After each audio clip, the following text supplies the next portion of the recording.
Hello student, स्वागत है आप सभी का हमारे यूट्यूब चैनल में एक बार फिर से। इस वीडियो में हम टीचिंग एप्टीट्यूड का अगले पार्ट को लेके आए हैं। इस साथ ही साथ टीचिंग एप्टीट्यूड के 50 क्वेश्चन समझेंगे, 50 क्वेश्चन के आंसर देंगे आप लोगों को और समझेंगे कि उसके पीछे का कॉन्सेप्ट क्या है। देखिए, क्वेश्चन करना और कॉन्सेप्ट समझना ये दोनों अलग अलग चीज़ें हैं।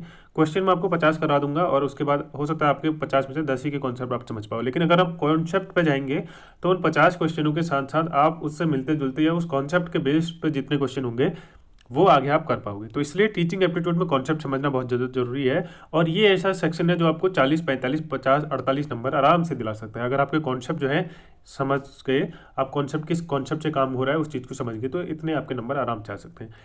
तो अपना कॉन्सेप्ट जरूर बनाइएगा इस चीज़ के लिए और पेशेंसली इस वीडियो को अंत तक देखिएगा। आई होप आपको इस वीडियो से बहुत ज़्यादा हेल्प मिलने वाली है। तो चलिए टाइम खराब न करते हुए सीधे क्वेश्चन पे आते हैं। 2022 का ये पेपर रहने वाला है। 50 क्वेश्चन देखेंगे हम इस वीडियो में। पहला क्वेश्चन है, विद्यालय में समावेशी वातावरण का सृजन किया जाता है। ठीक है, समावेशी का मतलब होता है इंक्लूसिव एजुकेशन। कैसे किया जा सकता है? सभी विद्यार्थियों को पूर्ण प्रतिभागिता सुनिश्चित करके, दृश्य सामग्री का अधिकतम उपयोग करके, पाठ्य पुस्तक को सीखने के मुख्य स्रोतों के रूप में उपयोग करके और विशेष आवश्यकता वाले बच्चों को कक्षा से पृथक करके। अब इंक्लूसिव एजुकेशन एक ऐसी एजुकेशन होती है, समावेशी शिक्षा मतलब जहां पर सभी टाइप, सभी जाति, वर्ग, धर्म, लिंग के लोग एक साथ बैठकर एजुकेशन लें तो वो इंक्लूसिव एजुकेशन कहलाते हैं। तो इसमें क्या होगा कि सभी प्रकार के विद्यार्थियों की पूर्ण प्रतिभागिता सुनिश्चित करके आपकी इंक्लूसिव एजुकेशन के एम को टारगेट किया जा सकता है। आई होप आपको समझ में आया होगा। चलिए आगे देखते हैं। आप अपनी कक्षा में सृजनात्मक बच्चे की पहचान कैसे करें? क्रिएटिविटी कहते हैं जिसे हिंदी में सृजनात्मकता शब्द यूज किया जाता है। तो क्रिएटिव बच्चा कौन होगा, क्रिएटिव बच्चा कौन होगा, उसके लिए देखेंगे यदि वह बच्चा कहानी, कविता का सृजन स्वयं करता हो, यदि वह कविता का पाठ करता हो, यदि वह किताब में दी गई कहानी को सुनाता हो, यदि वह पुस्तक में दिए गए चित्र को देखकर बनाता हो। देखिए, ये कॉपी करना है केवल, ठीक है, चित्र को कॉपी पेस्ट करना है, ये केवल कहानी सुनाना है और ये भी कविता सुनाना है। लेकिन यहाँ पर क्या है कि वो कहानी और कविता का खुद निर्माण कर देता है, खुद उसका सृजन कर देता है। ठीक है, तो इसका मतलब वो बच्चा क्या है, क्रिएटिव है। ऑप्शन ए इसका बिल्कुल राइट आंसर हो जाएगा। ठीक है, समझना है जो वर्ड आ रहे हैं, जैसे पिछली बार आपका समावेशी शब्द आया था, इस बार आपका सृजनात्मकता शब्द आया है, तो इन शब्दों पर पकड़ बनानी है अपनी और इन्हीं शब्दों से मिलते जुलते आपके प्रश्न आपको देखने को मिलेंगे। ठीक है, आगे देखिए 53 है, 153 कथन है, किसी विद्यार्थी के सीखने को प्रभावित करने वाले बहुत से कारक हैं। कथन 2 है, आयु और परिपक्वता सीखने को प्रभावित करने वाले जैविक कारक हैं। ठीक है, अब देखिए पहला है, दोनों कथन असत्य हैं, एक सही है, दो असत्य है, दोनों सही हैं, और कथन एक असत्य है, दोनों एक असत्य है, दूसरा सत्य है। ठीक है, पहला कह रहा है कि किसी विद्यार्थी को सीखने को प्रभावित करने वाले, किसी विद्यार्थी के सीखने को प्रभावित करने वाले बहुत से कारक होते हैं। बिल्कुल बहुत सारे कारक होते हैं, जिसमें आपकी आनुवांशिकता हो गई, उसका इन्वायरमेंट हो गया, उसका परिवेश हो गया, उसके खान पान हो गया, ये सारी चीज़ें उसके सीखने को प्रभावित करती हैं। आयु और परिपक्वता सीखने को प्रभावित करने वाला जैविक कारक है। ठीक है, ये बिल्कुल सही है। बायोलॉजिकल फैक्टर है एज और उसकी मेच्योरिटी, दोनों सही है, तो ऑप्शन सी राइट आंसर हो जाएगा कि दोनों सही हैं। आगे देखेंगे क्वेश्चन नंबर 54, निम्नलिखित में से कौन सा शिक्षण अधिगम सामग्री को दृष्टिबाधित बच्चों के लिए नहीं यूज किया जाता? देखिए, दृष्टिबाधित बच्चों के लिए, ठीक है, ऑडियो बुक्स, अगर कोई देखने में वो है तो उसके लिए ऑडियो बुक बिल्कुल यूज की जा सकती है। ब्रेल लिपि ही दृष्टिबाधित बच्चों के लिए होती है। ठीक है, लार्ज प्रिंट बुक, ठीक है, अब लार्ज प्रिंट बुक का मतलब क्या होगा, प्रिंट बुक का बच्चे नहीं, जो विजुअली अफेक्टेड होंगे वो बच्चे इसको नहीं देख पाएंगे। टेक्सटाइल मैप जो है वो भी विजुअल बच्चों के लिए यूज किया जाता है, तो ऑप्शन सी इसका राइट आंसर हो जाएगा। प्रिंट बुक से बच्चे जो विजुअली अफेक्टेड हैं वो ज़्यादा इसका यूज नहीं कर सकते हैं, तो इसलिए ऑप्शन सी इसका राइट आंसर हो जाएगा। ठीक है, क्वेश्चन नंबर 155 है, आज के समय में सबसे महत्वपूर्ण कौशल जिसकी एक शिक्षक को आवश्यकता है? श्यामपट्ट पर लिखना, ऑडियो टेप का प्रयोग करना, सूचना एवं प्रौद्योगिकी का उपयोग, व्याख्यान। आपको सभी को पता है कि using of information and communication technology ये आज के डेट में बहुत ज़्यादा डिमांडिंग सब्जेक्ट रहा है टीचर के लिए। ऑप्शन सी इसका बिल्कुल राइट आंसर हो जाएगा। श्यामपट्ट का बहुत पुराना हो गया, ऑडियो टेप भी पुरानी हो गई है, लेक्चर मेथड तो बहुत पुरानी है ही हमारी। ठीक है, आगे देखेंगे क्वेश्चन नंबर 56, निम्नलिखित में से सृजनवादी कक्षों में कौन सी गतिविधियों को प्रोत्साहित किया जाएगा? फिर बोल रहे हैं एक्टिविटी बेस्ड एक्टिविटी, कौन सी एक्टिविटी जो है सृजनवादी कक्षा में प्रोत्साहित की जाती है? प्रयोग, शोध कक्षाएं, कक्षा कक्ष चर्चाएं और उपरोक्त सभी। देखिए, उपरोक्त सभी जहां पर आता है मैक्सिमम टाइम, ये सारी चीजें आपकी कौन सी सृजनवादी कक्षा में यूज की जाती है, तो ऑप्शन डी इसका राइट आंसर हो जाएगा, उपरोक्त सभी। आगे देखेंगे क्वेश्चन नंबर 7 है, कौन सा सही प्रकार से सुमेलित है? सहयोग, शिक्षार्थी व्यक्तिगत रूप से कार्य करते हैं, अवलोकन, पशुओं के व्यवहार को नोट करते हैं। समस्या समाधान, प्रश्न उत्तर को कॉपी करना। और सृजनवाद का मतलब होता है शिक्षक केंद्रित। तो इसका जो राइट आंसर हो जाएगा वो बी। ठीक है, कौन सा सही है? अवलोकन क्या होता है? अवलोकन की सही परिभाषा दे रखी है उन्होंने कि पशुओं के व्यवहार को नोट करना। तो आप किसी चीज को ऑब्जर्व करो, आप पशुओं को ऑब्जर्व करो, यही अवलोकन कहलाता है। सहयोग, व्यक्तिगत रूप से कार्य करना। सहयोग कैसे हो जाएगा? ग्रुप में काम करना सहयोग होता है।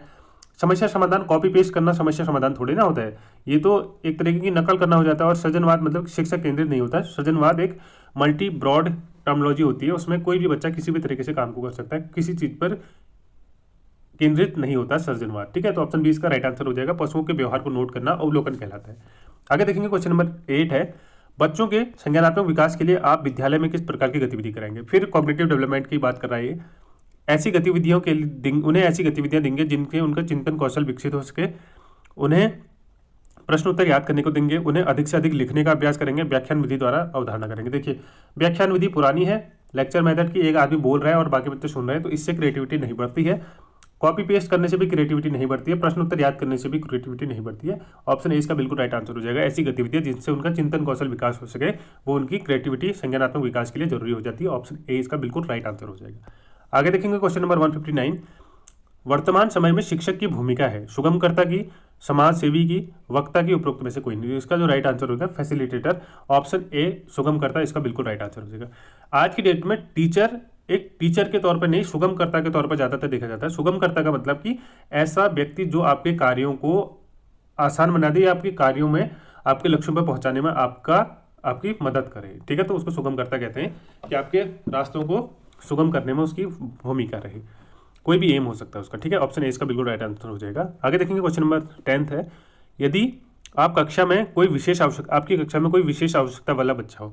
अब देखिए, विशेष आवश्यकता वाला बच्चा कौन होता है? ऐसे बच्चे जो हो सकता है दिव्यांग हो सकता है कि किसी प्रकार की जो मेंटल डिसऑर्डर्स होते हैं उनसे अफेक्टेड हो, या किसी प्रकार का, तो वो आता है आपका दिव्यांग बच्चा। ठीक है, 21 टाइप की दिव्यांगता होती है। 2016 में ये PWD एक्ट अमेंडमेंट किया गया, ये भी क्वेश्चन बनता है, इस चीज़ को भी याद रखना। ठीक है, 21 प्रकार की दिव्यांगता भी नोट करी गई है।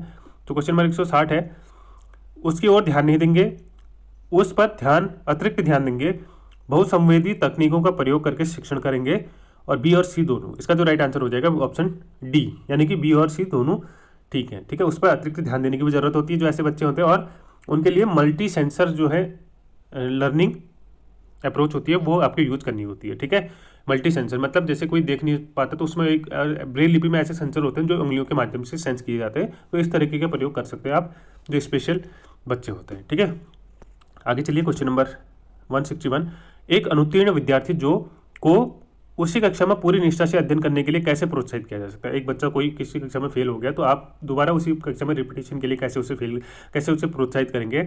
शिक्षक परामर्श द्वारा, मनोवैज्ञानिक परामर्श द्वारा, अभिभावकों के परामर्श द्वारा और छात्र संघ द्वारा। इसका जो राइट आंसर है वो मनोवैज्ञानिक परामर्श द्वारा। ठीक है, जो साइकोलॉजिकल परामर्श होता है। अब ये जरूरी नहीं है कि मनोवैज्ञानिक ही इसके लिए जरूरी हो, एक टीचर भी एक मनोवैज्ञानिक के तौर पर काम किया जा सकता है। उसके जो है साइकोलॉजिकल काउंसलिंग होना जरूरी है।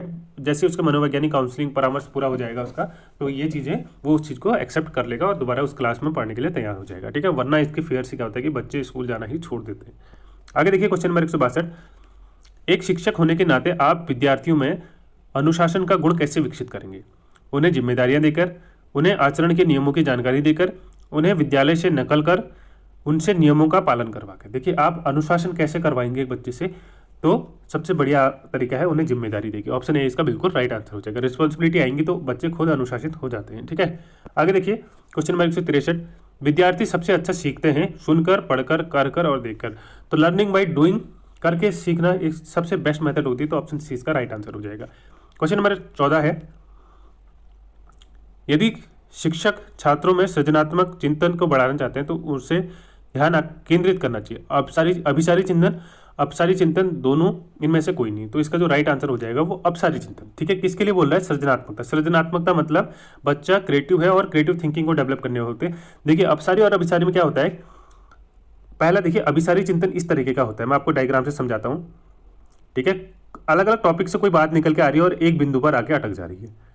ठीक है, तो ये होता है अभिसारी चिंतन। ठीक है, ये क्या होता है? और उसके बाद देखेंगे, और अपसारी चिंतन क्या होता है? फिर अपसारी चिंतन होता है एक बिंदु से निकलकर कोई बात अगर अलग अलग दिशाओं में जा रही है तो ये होता है आपका अपसारी चिंतन, ठीक है। तो बी इसका राइट आंसर हो जाएगा। एक बिंदु से बच्चा जो है अलग अलग चीज़ों की तरफ सोचे तो वो आपकी क्रिएटिविटी थिंकिंग को बढ़ाता है। ऑप्शन बी इसका राइट आंसर हो जाएगा। आगे देखेंगे क्वेश्चन नंबर 165 है, प्रारंभिक अवस्था में बच्चों की भाषा का विकास करने के लिए शिक्षक को भाषा सीखने के किन सिद्धांतों को अपनाना चाहिए? संबद्धीकरण, अनुकरण, पुनर्बलन और ये सभी। इसका जो राइट आंसर हो जाएगा वो होगा आपका अनुकरण। जो प्रारंभिक स्तर पर बच्चे भाषा सीखते हैं वो अनुकरण से सीखते हैं। जैसे बच्चा ऑटोमेटिकली माँ बाप की लैंग्वेज कैसे सीख लेता है वो उसके अनुकरण से सीखता है, ठीक है। बच्चा कॉपी करता है कि मम्मी पापा जो बोल रहे हैं, उसको उस लैंग्वेज की कोई ग्रामर की जरूरत नहीं होती है, उसको किसी भी प्रकार की कोई एक्स्ट्रा सपोर्ट की जरूरत नहीं होती है।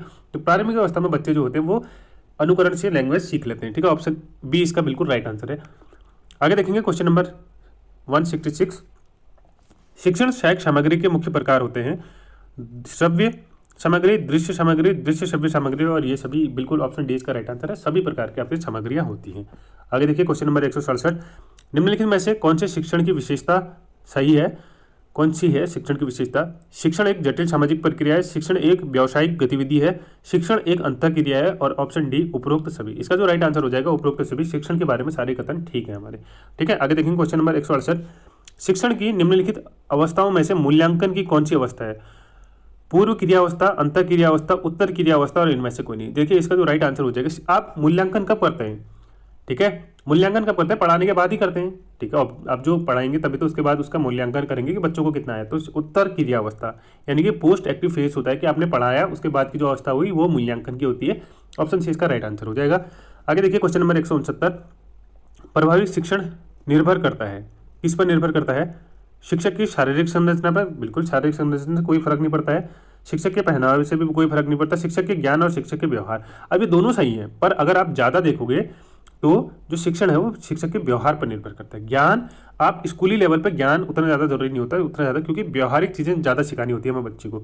ज्ञान के लिए आप बात कर सकते हैं अगर आप वो हाई एजुकेशन पर चले गया है, ठीक है, वो वहाँ पर आपके ज्ञान जरूरी हो सकता है, वहाँ पर व्यवहार शायद एक साइड के लिए दरकिनार किया जा सकता है। परंतु आप जिस पेपर को देने जा रहे हैं उस पेपर के बिहाफ पे आप देखेंगे तो वहाँ पर व्यवहार ज़्यादा जरूरी होता है। तो ऑप्शन डी इसका राइट आंसर हो जाएगा।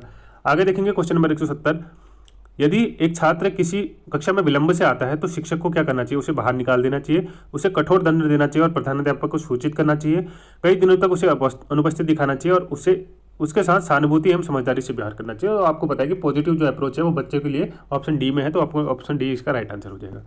आगे देखिए क्वेश्चन नंबर 171, एक योग्य शिक्षक वह है जो कक्षा को नियंत्रित कर सके, अपने छात्रों को ईमानदारी और मेहनत से कार्य करने के लिए प्रेरित कर सके, अपने छात्र में पहल करने की भावना का विकास कर सके, अपने कक्षा का मनोरंजन कर सके।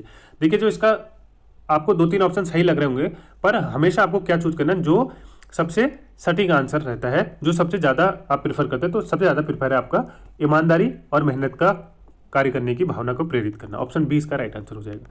क्वेश्चन नंबर 172 देखेंगे, शिक्षण में सुधार लाने के लिए शिक्षक को क्या करना चाहिए?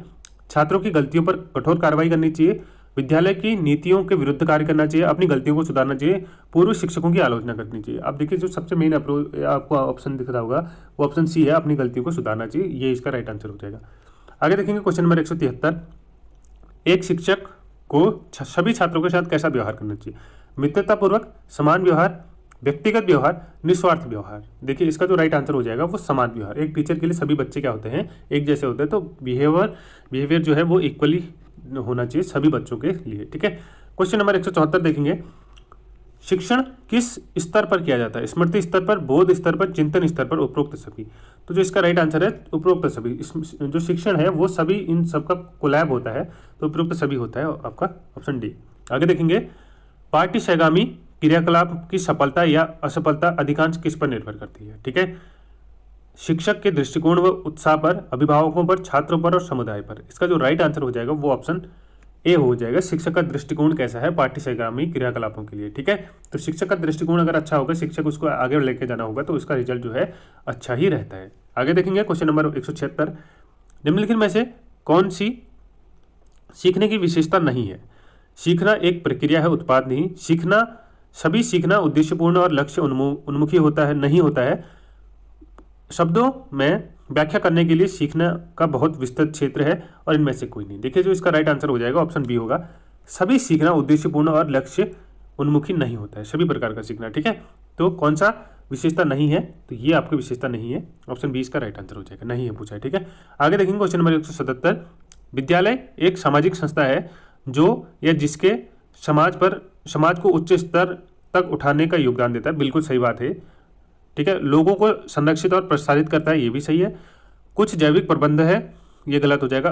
अच्छे को बुरे से अलग करता है। ठीक है, तो ये अच्छे बुरे को अलग करने वाला ऐसा कोई विद्यालय में होता नहीं है।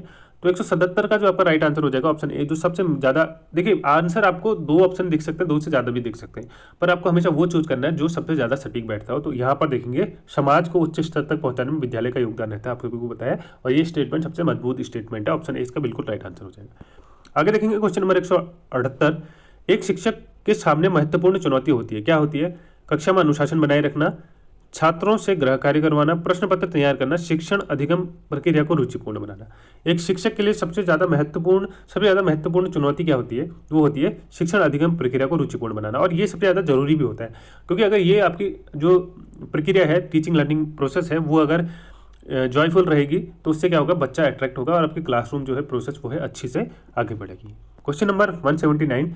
एक अच्छे संप्रेषक को होना चाहिए। संप्रेषक मतलब बोलने वाला, तो उसको अच्छा किस में होना चाहिए? बोलने में, सुनने में, भाषा का प्रयोग करने में, वाणी में, हास्य का प्रयोग करने में। देखिए इसका जो राइट आंसर हो जाएगा, एक अच्छा संप्रेषक जो अच्छा बोलता है उसको अच्छा सुनने वाला भी होना चाहिए। आपने सुना होगा बहुत बारी कि एक अच्छा वक्ता बनने के लिए एक अच्छा श्रोता बनना होना जरूरी होता है। एक संप्रेषक को अच्छा श्रोता भी होना चाहिए, सुनने में अच्छा होना चाहिए। ऑप्शन 20 का राइट आंसर हो जाएगा।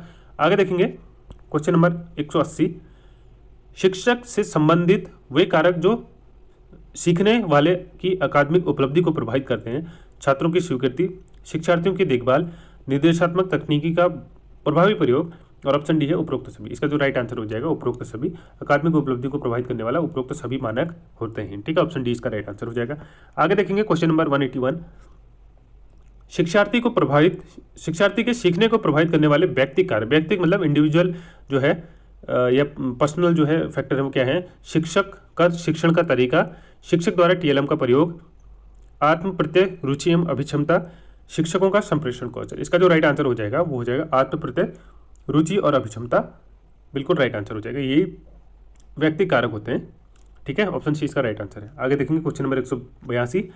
यदि कोई बच्चा स्व अध्ययन करने में आंतरिक रूप से संतुष्टि प्राप्त करता है, स्व अध्ययन मतलब खुद से पढ़ने में उसे संतुष्टि हो रही है, तो इसका अर्थ है वो बुद्धिमान है, वो आंतरिक रूप से अभिप्रेरित है, शिक्षक द्वारा जैसा कहा गया उसके अनुसार पाठ को पूरा करना चाहता है, वह बाह्य रूप से अभिप्रेरित है।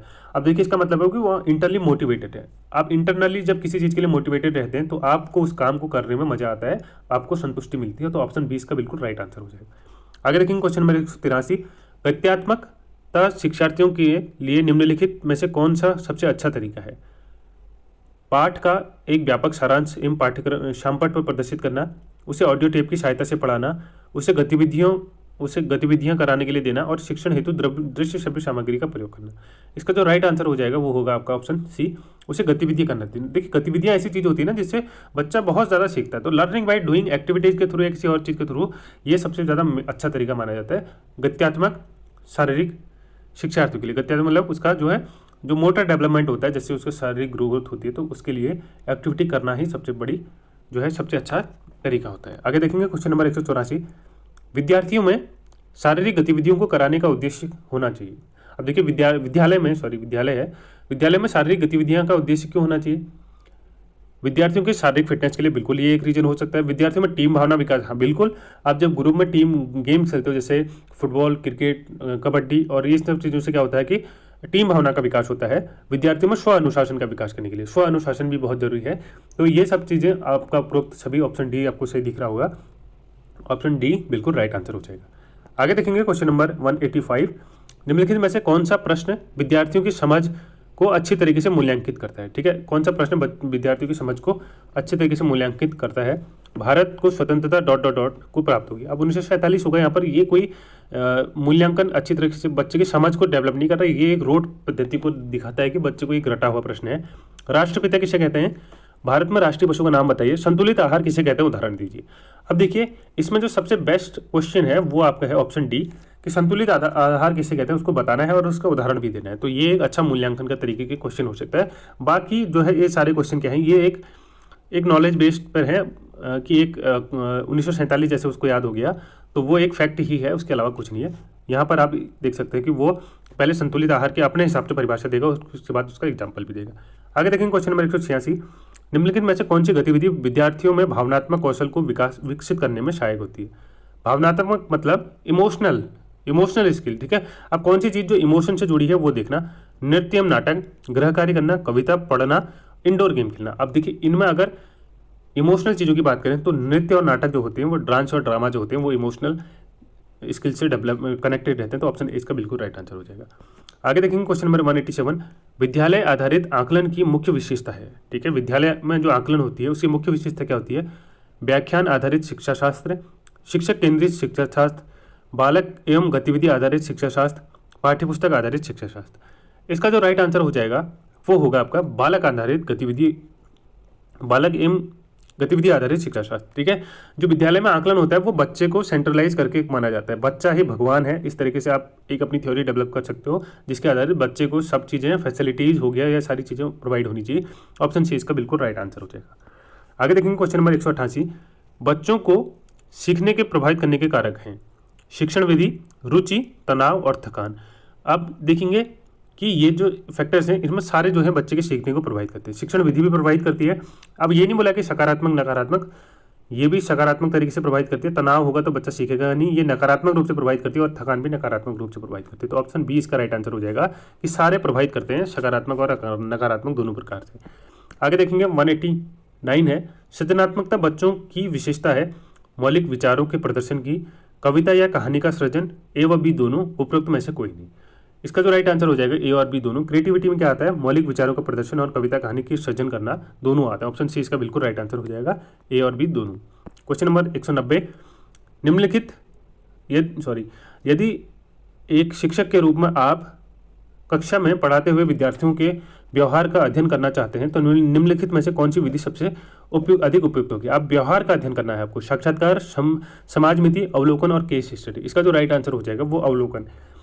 बच्चे के व्यवहार का अध्ययन करना है। आप उसका बच्चे का जब तक अवलोकन नहीं करेंगे, जैसे उन्होंने एक क्वेश्चन में पिछली बार आया था कि अवलोकन क्या होती है, कि अगर आप एग्जांपल दिया था उसने एक जानवर क्या कर रहा है उसकी गतिविधियों को देख रहे हैं, तो वो आप उसकी गतिविधियों को देखेंगे तो उसके अवलोकन कर पाएंगे, और अवलोकन करेंगे तो उसके व्यवहार को आप जज कर सकते हैं कि उसका व्यवहार कैसा हो, रवैया कैसा हो रहा है, ठीक है। ये आपको ऑप्शन सी राइट आंसर है। आगे देखेंगे क्वेश्चन नंबर 191, सीखने हेतु सहयोगात्मक वातावरण का प्रभावी सृजन किया जा सकता है। शिक्षार्थियों के छोटे मिश्रित योग्यता का समूह बना के विद्यार्थियों को व्यक्तिगत कार्य देकर, गतिविधियों या सामूहिक गतिविधियां देकर। अब देखिए सीखने हेतु सहयोगात्मक वातावरण कैसे बनाया जा सकता है, और ऑप्शन 2, ऑप्शन 1 और 2, 2 और 3 और 1 और 3। इसका जो राइट आंसर हो जाएगा वो ऑप्शन डी होगा, 1 और 3। देखिए सहयोगात्मक कार्य की बात कर रहा है और 2 में क्या कर रहा है, व्यक्ति कार्य। तो ऑप्शन 1 और 3 इसका राइट आंसर हो जाएगा, 2 गलत हो जाएगा, ठीक है, क्योंकि यहाँ पर व्यक्ति कार्य की बात कर रहा है। ऑप्शन डी 1 और 3 दोनों सही है।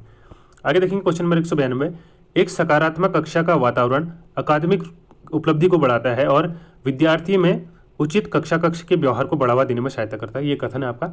और व्याख्या क्या कहती है, विद्यार्थियों में स्वस्थ संबंध एवं मूल्यों को बढ़ावा देकर सकारात्मक सीखने के वातावरण को बढ़ाया जा सकता है।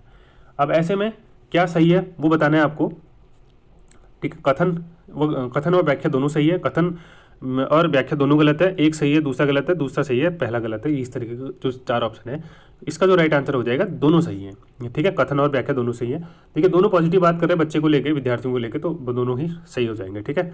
आगे देखें क्वेश्चन नंबर 193, विद्यार्थियों के लिए पाठ्य सहगामी गतिविधियों को डिजाइन करने के लिए निम्नलिखित में से कौन सी बातों का ध्यान देना जरूरी है। पाठ्य सहगामी गतिविधियों को डिजाइन करने के लिए कौन सी चीजें जरूरी हो जा रही है, पूछ रहा है। गतिविधि आयु के अनुरूप होनी चाहिए, बिल्कुल सही है। ये केवल मनोसामाजिक विकास पर केंद्रित होनी चाहिए, ये विद्यार्थियों के रुचि के अनुसार होनी चाहिए। इसका जो राइट आंसर है, देखिए केवल जहाँ पर आ गया ना वो चीज़ें वैसी गलत हो जाती हैं, ठीक है। केवल मतलब आप किसी चीज़ को लिमिट कर रहे हो, ठीक है। तो ऑप्शन 1 और 3 जहाँ पर होगा ये बिल्कुल ठीक हो जाएगा। ऑप्शन 1 और 3 आपका ऑप्शन डी में है, ऑप्शन डी इसका राइट आंसर है, ठीक है। आगे देखेंगे क्वेश्चन नंबर 194, निम्नलिखित में से कौन सा विकल्प सृजनवाद से संबंधित है। ज्ञान निष्क्रिय रूप से प्राप्त नहीं किया जा सकता अपितु सक्रिय रूप में निर्मित किया जाता है। अधिगम को एक निष्क्रिय प्रक्रिया के रूप में देखा जाता है। यह शिक्षक केंद्रित दृष्टिकोण है, उपरोक्त में से कोई नहीं। इसका जो राइट आंसर हो जाएगा वो हो जाएगा ऑप्शन ए।